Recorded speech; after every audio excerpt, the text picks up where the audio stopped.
Agaseke k'amakuru mu karere ngapfunduriye i Kigali mu Rwanda. U Rwanda na Repubulika ya Demokarasi ya Kongo bashyize umukono ku masezerano y'amahoro yanditse amateka agamije kurangiza intambara imaze imyaka igera hafi 30 mu burasirazuba bwa Kongo bukungahaye ku mabuye y'agaciro. Harimo n'intambara yatangiye mu mpera z'umwaka wa 2021 hagati y'umutwe w'inkeke maze Ventura n'ingabo z'icyo gihugu. Aya masezerano yo na Amerika yagizeho umukono ku wa gatanu Washington hagati ya Minisitiri w'Ububanyi n'Amahanga w'u Rwanda Nduhungirehe n'uwa Kongo Kinshasa Therese Kayikwamba Wagner. Inyandiko ikubiyemo aya masezerano ivuga ko yahita atangira kubahirizwa. Perezida wa Amerika Donald Trump yavuze ko uyu munsi urugomo no gusenya birangiye n'akarere kose gatangiye icyiciro gishya cy'icyizere. Minisitiri w'Ububanyi n'Amahanga wa Amerika Ariko uhagarariye gushyira umukono kuri aya masezerano yavuze ko ari umunsi wanditse amateka kandi w'ingenzi. Ashima igihagararo no kugira ijambo kwa Amerika mu guhuza abantu.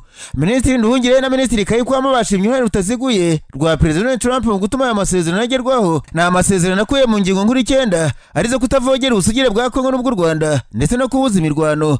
Hari uguhagarika cyangwa se kuvana ingabo mu bikorwa, kwambura intwaro, kwakira imitwe yitwara gisirikare itereye itabanje kugira ibisabwa. Hari ugushyiraho uburyo buhuriweho bw'ubugenzuzi bw'umutekano hagamije kurandura umutwe w'inkeke wa FDLR urwanya ubutegetsi bw'u Rwanda no guhagarika ubufasha bwose bwa leta kuri uwo mutwe n'indi mitwe ifitanye isano nawo. Hari ugucyura impunzi no gusubiza mu byabo bahungiye imbere mu gihugu no korohereza imiryango itabara imbabare mu bikorwa byabo bihagarikiwe na leta ya Kongo. Hari kandi gushyigikira ibikorwa by'ubutumwa bwa MONUSCO harimo no kwiyemeza ishyirwa mu bikorwa ry'umwanzuro 2773 w'akanama k'umutekano ka Loni unarimo ko u Rwanda rugomba gukura ingabo zarwo ku butaka bwa Kongo nayo Ventura igahagarika imirwano ikava mu bice yafashe n'u Rwanda rukareka kuyifasha. Hari gahunda y'ubuhahirane mu bukungu irimo gukora mu mucyo kurushaho ku bijyanye n'amabuye y'agaciro. Hari ishyirwaho ry'akanama k'ubugenzuzi bw'ishyirwa mu bikorwa ry'amasezerano no gukemura ibibazo bishobora kuvuka kagizwe n'umuhuza w'umuryango umwe bwa Afurika, Qatar na Leta z'Ubumwe za Amerika. Hari kandi ibiteganywa bya nyuma nko kuba aya masezerano azakomeza kugeza igihe kitazwi ndetse ko ashobora guseswa n'uruhande rumwe muri zombi, no kuvuga u Rwanda na Kongo rubanje kubimenyesha urundi imbere y'amezi 6.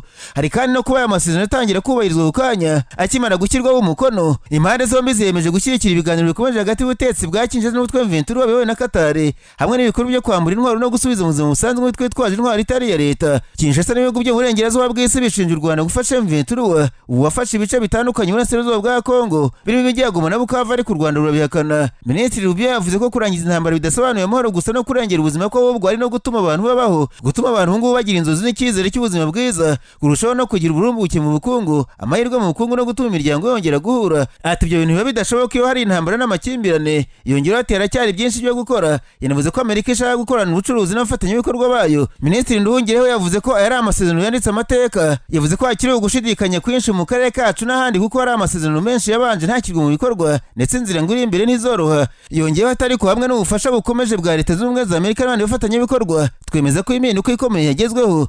U Rwanda rwiteguye gukorana na Kongo mu kugera ku byo twemeje duhuriyeho. Minisitiri Kayikwamba yavuze ko aya masezerano afunguye icyiciro gishya kidasaba gusa ibyo twiyemeje ahubwo gisaba n'ubutwari bwo kubisohoza. Atababaye cyane kubera intambara kurusha abandi barimo kutureba. Biteze ko aya masezerano yubahirizwa kandi ntidushobora kubatenguha. Yasubiyemo ubutumwa abagore mu burasirazuba bw'igihugu baherutse kumugezaho bakamusaba ko aya masezerano atagomba kuba amahoro y'abakomeye, ko ahubwo agomba kuba amahoro nyayo kandi agera kuri bose. Nyuma Perezida wa Leta z'Ubumwe za Amerika Donald Trump yashyize umukono ku mabara atumira ba Perezida w'u Rwanda Paul Kagame na Tshisekedi wa Kongo mu nama yo kurangiza isinywa ry'aya masezerano yitezwe kubera i Washington mu kwezi gutaha. Nyuma y'aya masezerano ibihugu byinshi byagize icyo bivuga. Nk'Ububiligi bwatangaje ko bwishimiye isinywa ry'amasezerano hagati y'u Rwanda na Kongo Kinshasa, buvuga ko ibi bihugu bifashe icyemezo cy'ubutwari. Ni ibyatangajwe na Minisitiri w'Ububanyi n'Amahanga w'icyo gihugu Maxime Preve anyuze ku rubuga X nyuma y'uko u Rwanda na Kongo bisinya amasezerano y'amahoro. Ni amasezerano yitezwe yo kurandura ibibazo by'umutekano muke, intambara n'amakimbirane byayogoje uburasirazuba bwa Kongo. Nyuma y'ayo masezerano Ububiligi bwakoresheje u Rwanda na Kongo bukaba bunashyirwa mu majwi mu kuba nyirabayazana no kutumvikana hagati y'ibyo bihugu. Bwavuze ko bwishimiye isinywa ryayo. Maxime Preve ati nishimiye gushimira ibihugu byombi bihana imbibi ku cyemezo cy'ubutwari cyo guhitamo inzira y'amahoro. Yakomeje agira ati iyo myanzuro yemerejweho ni ingenzi cyane kugira ngo uboneke amahoro arambye mu karere k'ibiyaga bigari. Yavuze ko Ububiligi buzakomeza gukora nta gucogora kandi mu buryo bwubaka kugira ngo isinywa ry'amasezerano rigere ku ntego. Bufatanyije n'abafatanyabikorwa mu karere no mu rwego mpuzamahanga. U Rwanda rwahagaritse umubano warwo n'Ububiligi mu Werurwe uyu mwaka rushinja icyo gihugu cyo ku mugabane w'Uburayi gusaba amahanga n'imiryango mpuzamahanga kurufatira ibihano birushinja gufasha umutwe wa Ventura ukorera muri Kongo. U Rwanda rwagaragaje ko mu gihe rufitanye amakimbirane na Kongo Ububiligi budakwiye gufata ingamba ziyanyegeza ahubwo ko bwakabaye butanga umusanzu mu kuyakemura. Perezida w'Ubufaransa Emmanuel Macron ngo arashaka guhuriza Perezida Paul Kagame w'u Rwanda na Félix Antoine Tshisekedi wa Kongo mu nama yiga ku kibazo cy'ubutabazi mu burasirazuba bwa Kongo. Ni inama izabera i Paris ku itariki ya 24 gatanu ukwezi gutaha. Kugeza ubu ntibiramenyekana niba Perezida Kagame Tshisekedi bazemera ubutumire bwa Macron mu kwezi gutaha, kandi abakuru b'ibihugu byombi bitezwe ko bazahurira Washington muri Amerika, aho bazakirwa muri White House na Perezida Donald Trump. Kuva 2021 umubano w'u Rwanda na Kongo wabaye mubi kubera intambara ingabo za kiriya gihugu zirwana mu mutwe w'M23. Kinshasa ishinja u Rwanda ko ari rwo rushyigikira uriya mutwe kuri ubugenzura ibice bitandukanye by'intara za Kivu y'Amajyaruguru n'iy'Amajyepfo. Ngarutse imbere mu gihugu gato mabwire ko abadepite mu nteko ishinga amategeko y'u Rwanda batumije Minisitiri w'Ubutegetsi bw'igihugu n'Ikoranabuhanga na Innovation ngo batange ibisobanuro mu magambo kuri ibibazo byagaragaye mu ikoranabuhanga mu gutanga serivisi ku baturage. Ni nyuma y'ingendo abadepite bakoze kuva ku itariki ya 28 Gicurasi kugeza kuri enye Kamena mu turere twose hasurwa imirenge imwe n'imwe, naho kuva ku itariki 7 kugeza ku 8 Kamena bagiye mu mirenge yose y'umujyi wa Kigali. Mu bibazo byagaragaye muri izi ngendo harimo amwe mu makuru ari mu system irangamira atanditse neza, ni ukuvuga nk'amazina, igihe umuntu yavukiye, igitsina n'ibindi. Banasanze system yandikwa mu irangamira n'imibare ijyana n'irangamira idateganya uburyo bwo kwandikisha umwana wavutse ku babyeyi batashyingiranywe nk'uko itegeko ribiteganya, kuko imwanika ku mugabo ufitanye isezerano na nyina kandi atewe bamubyaye. Mu bindi harimo kuba usaba inyandiko y'ishyingirwa cyangwa se acte de mariage, ayibona ari uko atanze nimero z'indangamuntu z'abatangabuhamya bamusinye ashyingirwa. Ibyo bikaba imbogamizi ku bantu bashyingiwe mbere y'umwaka wa 2017 no mu yindi myaka yakurikiye, kuko hari igihe abatangabuhamya batatse izo nimero z'indangamuntu.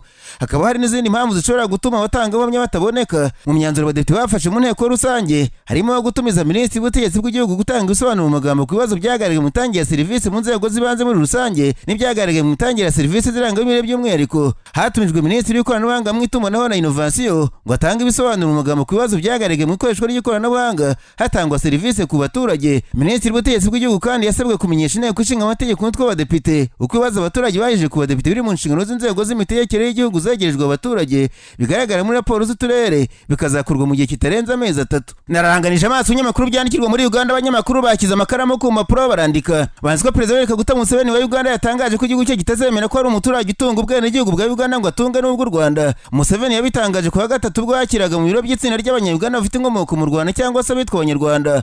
Abaturage bazi nk'abavandimwe bamaze igihe bagaragaza impungenge z'uko leta ibima ibyangombwa birimo pasiporo kubera gushidikanya ku nkomoko yabo, nyamara baravukiye bakanakurira muri Uganda. Museveni ubwo yahuriraga nabo mu biro bye biri Entebbe yashimangiye ko abantu bamaze ibinyacumi by'imyaka batuye muri Uganda kandi bakaba bazwi n'inzego z'ubuyobozi bakwiye kwemerwa nk'Abanyayuganda. Ati abantu bamaze ibisekuruza batuye hano kandi abo batuye bakaba babazi, ntibakwiye gucunaguzwa cyangwa se ngo bimwe serivisi, bakwiye icyubahiro n'uburenganzira bwabo.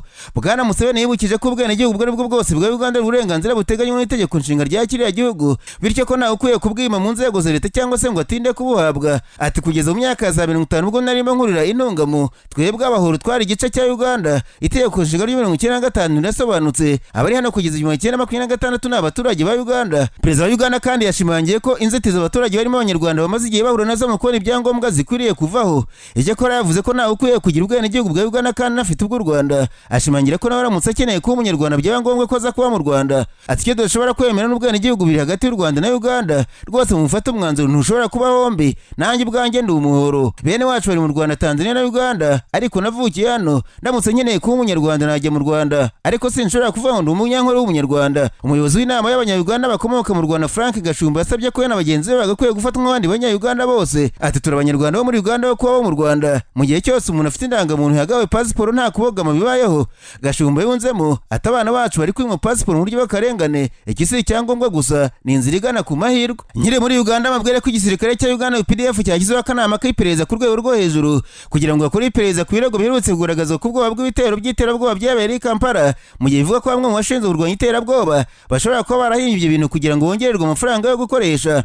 Aka kanama kayobowe n'umuyobozi mukuru wungirije w'ingabo Lieutenant General Sam Okuding kandi karimo abayobozi bakuru mu nzego nkuru z'umutekano za Uganda. Mu bakagize harimo umukuru wa polisi Abbas Byakagaba, Arthur Mugenyi umuyobozi mukuru w'urwego rushinzwe umutekano w'imbere mu gihugu, Amazero Joseph Oshwet umuyobozi mukuru w'urwego rushinzwe ubutasi mu mahanga, harimo kandi Major General Christopher Damurira umuyobozi w'urwego rushinzwe iperereza ku byaha, Brigadier General Tom Magambo umuyobozi w'urwego rushinzwe ubugenzacyaha, na Colonel Damurira Seruyange umuyobozi w'ingabo zidasanzwe. Amakuru aturuka mu nzego z'umutekano yavuze ko iryo perereza ryatewe n'impungenge zikomeje kwiyongera mu buyobozi bukuru bw'igisirikare n'igipolisi kubera kuvuguruzanya muri raporo ku bitero bya bombe biherutse gushyirwa ku mutwe w'iterabwoba ADF ADF ukorera mu burasirazuba bwa Kongo kandi ufitanye isano na leta ya Kisilamu. Iperereza ryerekanye ko abantu bamwe mu nzego z'umutekano bashobora kuba barakabije cyangwa se bakanategura ibyabaye kugira ngo basobanure neza impamvu bakwiye kongererwa ingengo y'imari no kugera ku mafaranga yagenewe ibikorwa byo kurwanya iterabwoba. Umwe mu bayobozi bakuru b'ingabo bamenyereye iyi dosiye ati nubwo ADF ikomeje kuba ikibazo kandi idahwema kuba cyo, ntidushobora kwemerera sisitemu y'imbere guhungabanywa n'inyungu z'abantu bwite. Ati ubunyangamugayo bw'inzego z'umutekano zacu nibyo by'ingenzi. Iyi nkuru yaciye report ikomeza igaragaza ko biteganyijwe ko akanama kazasuzuma raporo y'ibikorwa, ibiganiro byakozwe kuri telefone, uko amafaranga akoreshwa hamwe n'amakuru ubutasi ajyanye n'ibivugwa ku bitero bya bombe mu mezi 6 ashize. Kazabaza kandi abayobozi bakomeye hirya no hino mu gipolisi n'inzego z'ubutasi za gisirikare. Ishyirwaho ry'aka kanama rije mu gihe abantu benshi bakomeje kwibaza ibibazo byinshi ku bihungabanya umutekano mu nkengero za Kampala nyuma y'ibitero biherutse kuvuga ko byaburijwemo. Umuvugizi w'igisirikare cya Uganda ntabwo yabonetse ngo agire icyo avuga kuri iyi nkuru, ariko ababizi bagaragaza ko akanama kamaze gutangira kumva aho bireba ku cyicaro gikuru cya gisirikare cya Mbuya. Ibyavuye mu perereza bizakirizwa umugaba mukuru w'ingabo za Uganda Jean Muzikene Rugaba. Bivuga ko ari nawe ubwo wategetse iryo perereza nyuma y'ubugenzuzi bw'imbere bwagaragaje amakosa. Hari andi makuru atangazwa n'ibitangazamakuru muri Uganda agaragaza ko bamwe mu basirikare bakuru baba bafunzwe kubera aya marimanganya. Nasimbukiye muri Kenya, abanyamakuru bicaye imbere ya mudasobwa barandika. Banditwaza ari perezida w'urukiko rw'ikirenga bwana David Maraga yandikiye umukuru wa polisi amusaba gusubizwa abarinzi be yahoranye yemererwa n'amategeko, asaba ubutegetsi kumugabanya w'iterabwoba. Uyu mugabo ufata nk'utaripfana muri Kenya avuga ko iri terabwoba ashyirwaho n'ubutegetsi rishingiye kuba mu kwezi kwa gatatu yarifatanyije n'urubyiruko rwari mu myigaragambyo isaba ko perezida Ruto yegura. Uyu mugabo uzwi cyane muri Kenya bitewe n'imyanzuro yakunze gufata itoroshye, yavuze ko kumwambura abashinzwe umutekano ari uburyo bwo kumutoteza ariko ko atazarya n'imwe ku bibazo biri mu gihugu. Perezida w'inteko ishinga amategeko ya Kenya wasanga nta burinzi bwana David Maraga akwiye kubera ko ngo yisuzuguje agakabya ubwo yifatanyaga n'abakiri bato mu myigaragambyo.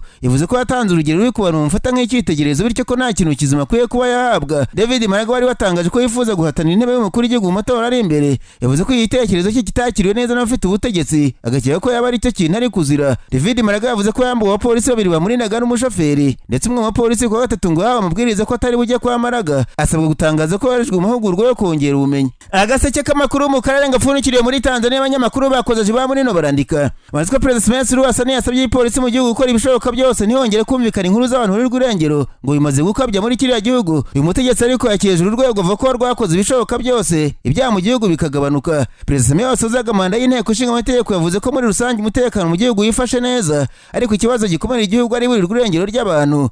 Hari amakuru avuga ko buri rw'irengero ari abantu batavuga rumwe nawe kandi bakanyuruzwa n'abashinzwe umutekano. Perezida Samia yavuze iri buri rw'irengero mu gihe imiryango itari ya leta ivuga ko abamurwanye bose baburirwa irengero, cyane cyane abanyapolitike bo mu mashyaka ya opozisiyo. Hanze amabwire ko abantu magana bitabiriye umuhango wo gusezera bwa nyuma ku basirikare bakuru ba Iran n'abandi bahanga muri siyansi n'abasivile bishwe mu bitero bya Israel mu byumweru bishize.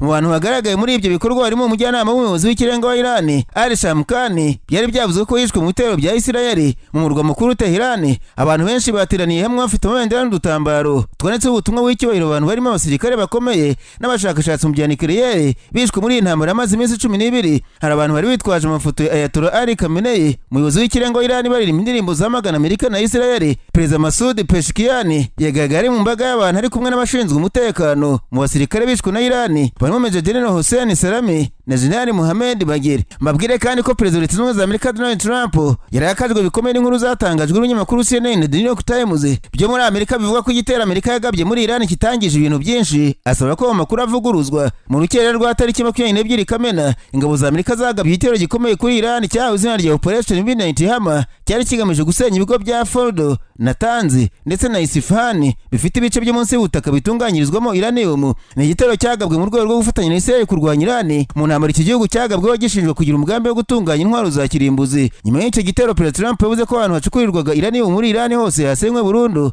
Gusa amakuru y'ibanga yaje kujya hanze avuga ko icyo gitero kitangije ibintu byinshi nk'uko Trump abivuga. Bamwe bayobozi muri Amerika batatangajwe amazina bemereye CNN ko biri muri ayo makuru y'ibanga ari byo, ariko bavuga ko bitakwizerwa 100% uko ashobora kuba yarashyizwe hanze hagamijwe gusa kugaragaza Trump nk'umunyabinyoma. Hari abandi bayobozi muri Amerika bavuze ko bagomba gukora iperereza ku muntu wagize uruhare mu gushyira hanze ayo makuru, ndetse Trump yavuze ko wese azabihanirwa n'amategeko. CNN na The New York Times nibo byatangaje mu makuru mbere. Nyuma Donald Trump yamaganye ibyo bitangazamakuru ndetse abanyamakuru ba CNN basabira kwirukanwa. Nanone kandi Perezida Trump binyuze mu ntumwa yihariye Alejandro Burito yandikiye CNN New York Times amahoro basaba ko amakuru yatangaje ku gitero cya Amerika muri Iran yavuguruzwa kuko ari ibihuha. Ku itariki ya 26 Kamena CNN yamaganiye kuri ibyo bari wisaba ndetse The New York Times yisubiza iyo bari ikoresheje inyandiko. Igice cyayo kimwe kiragira kiti nta kubeshyuza amakuru bikeneye kandi nta no gusaba imbabazi byenda kubaho. Twavuze kuri ko ibyo dushoboye gukora kandi tuzakomeza kubikora. Umunyamategeko wa The New York Times nasubiza kuri iyo baruwa yavuze ko bagomba kubwira ukuri abanyamerika ku mugendekere y'igitero cyagabwe kuri Iran kuko byose biva mu misoro yabo ndetse ko bagendeye ku makuru yashyizwe hanze byose bigaragaza politiki ya Amerika mu mahanga n'ibyemezo by'abayobozi bayo. Yongeye ko abaturage bafite uburenganzira bwo kumenya ukuri kubiri kuba kandi ko perezida ari kubuza itangazamakuru kuvuga ukuri nguko kutamushimije mu gihe amakuru yashingiyeho yaturutse mu nzego zikomeye zo muri Leta Zunze Ubumwe za Amerika.